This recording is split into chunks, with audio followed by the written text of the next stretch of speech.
Hello and welcome to a presentation on why Gareth Southgate should start Saka at left back for England. Now I'm sure that you have heard Ian Wright's comments in the media recently saying that Bukayo Saka should start at left back for England, or Gareth Southgate should start Saka at left back for England, allow Palmer to play on the right wing.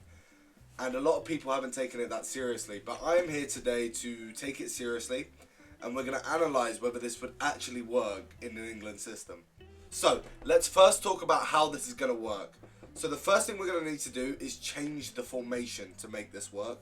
Now, obviously we currently play a 4-3-3, and this would still be a 4-3-3, just sort of a modern version of this. And let me explain that in the way that's easier to explain. So there'll be different formations for different phases of the game, whether we're attacking, whether we're defending, whether we need to keep possession. Whatever we need to do, the formation will change to cater that. So the best way I can explain it is with the lineup I have here. When we are attacking, we will have Foden, who will go forward like this. Kane and Bellingham will almost act as two strikers together. Palmer would be out wide. Saka would come forward, and our four would turn into a three like this, with Wharton able to go forward. Rice, sort of like this.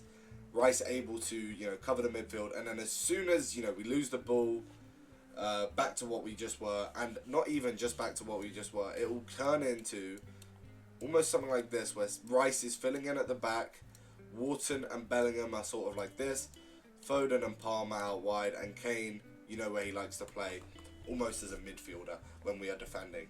So that is sort of what we would have to do, whether we're defending or attacking. If we wanted to hold on to possession, for example, if we wanted to play possession style football, well, Rice would have to come back to the midfield. Wharton would come here, and I will explain why we need Wharton. Because Rice having to come back and play in almost a 5 when we're defending, we need someone who's able to do it all next to him. And Wharton is able to come forward, he's able to track back, and he would be sort of a perfect box to box to put next to Rice to complement Rice if we were to play in this sort of system. Bellingham, obviously, can play in the midfielder. He's been very good attacking, so it works perfectly for him as well. If we wanted to play possession football, as I was saying, we can have Palmer come into the midfield, Kane, Foden. We can have all 4 of these players play centrally, which is really nice, and Saka and Walker can come on the flanks. And this sort of system, this sort of Pep Guardiola system, allows for a lot of attacking freedom, and I'm quite a big fan of it. And at base level it's just a 4-3-3, but when you look at it in different sort of different sort of phases of the game, it looks really, really powerful and potent.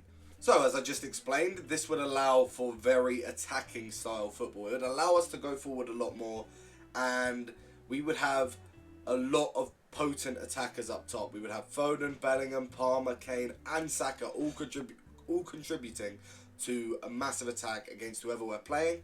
It would be something fresh, something new, and something enjoyable. And it would, of course, mean a change to the 11 and our overall system, which I just explained. So, what are the pros of this approach?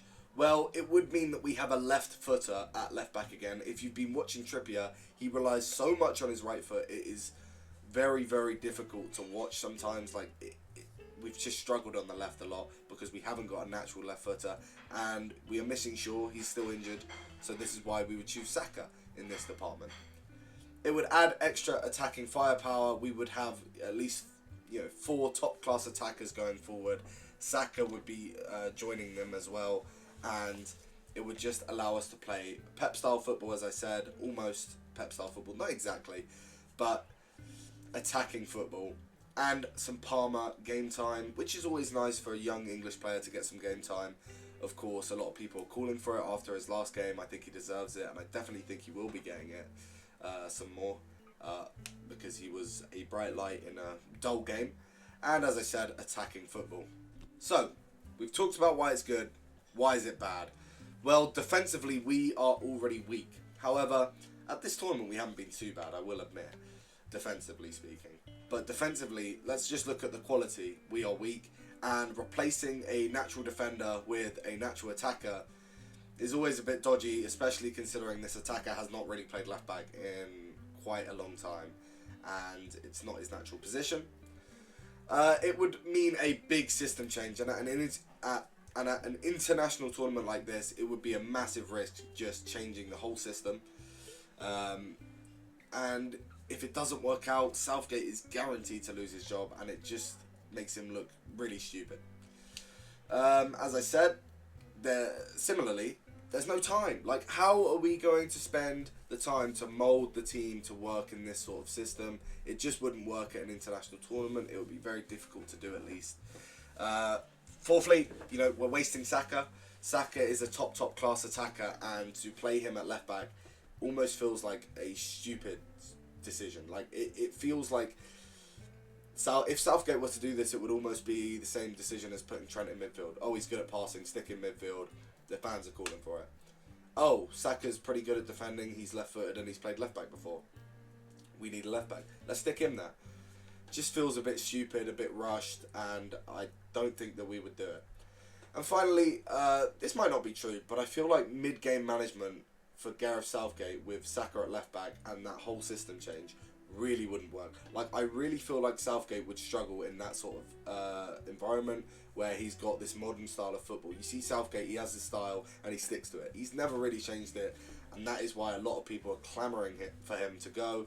And if we were to put Saka at left back with Southgate in charge, I just don't see how he would manage the mid-game, even though I feel like it's quite easy to do. You have your natural replacements, Wharton for Gallagher, Rice for Mainu, Walker for Trent, Saka for Trippier, of course. You have all the natural replacements on the bench as well, like Gordon for Foden, you have Bowen for Palmer, and you have Watkins for Kane. Like, there are so many easy just substitutions to make. I still feel like Southgate would struggle in that sort of environment, but he might not. That is just speculation. But anyway, those are some of the negatives. So, if we aren't going to do this, what are we going to do? Because we are still in an international tournament where we're playing dull football and we don't look like we're going to beat any top teams. And we possibly have Netherlands first in the round of 16. In fact, I believe we do have the Netherlands first in the round of 16. So how are we going to beat them if we keep playing football like this? We're probably not, is the answer to that question. But I think that Foden, as of the time of recording this video, has gone home to deal with some family matters. So condolences to him. Hopefully everything's okay. But it does give us the chance to start Palmer there, or Gordon, but I think Palmer would work better because I think he plays more exciting football, if that makes sense. We'll be able to create more chances, and I feel like going forward we will be a lot more exciting with Palmer there. I think it's a bit late to change the whole system, and I don't think Southgate could deal with it. Unfortunately, it does mean dull football, and I do think it could work, but we have to be quite lucky, and and all the players have to play to a top standard. Anyway, so to answer the question, should Saka start at left back? Should Gareth Southgate start Saka at left back for England? Probably not. Like, it could work. It could be some revolutionary coaching tactic, and Southgate could pull out a masterclass. But let's be honest. First of all, he's really unlikely to do it, and if he does do it, it's desperation. It means that he does not know what to do with this England squad. So therefore, I say no. Let's not start him at left back. We don't need to start him at left back. And let's just try Palmer at left wing and hope we get through the round of 16 and maybe we got something going there. Let me know what you think England should do at the Euros, because literally I don't know if there's any... I don't know if anyone knows what to do at this point. Like, what is actually going to make us win? What do you think will make us win? What can we do to help us win? Let me know in the comment section down below. Should we start Mainu or should we start Wharton? Is it a midfield problem? Is it an attacking problem? Let me know in the comments. If you enjoyed the video, please like and subscribe. I would really appreciate it. Thank you for watching.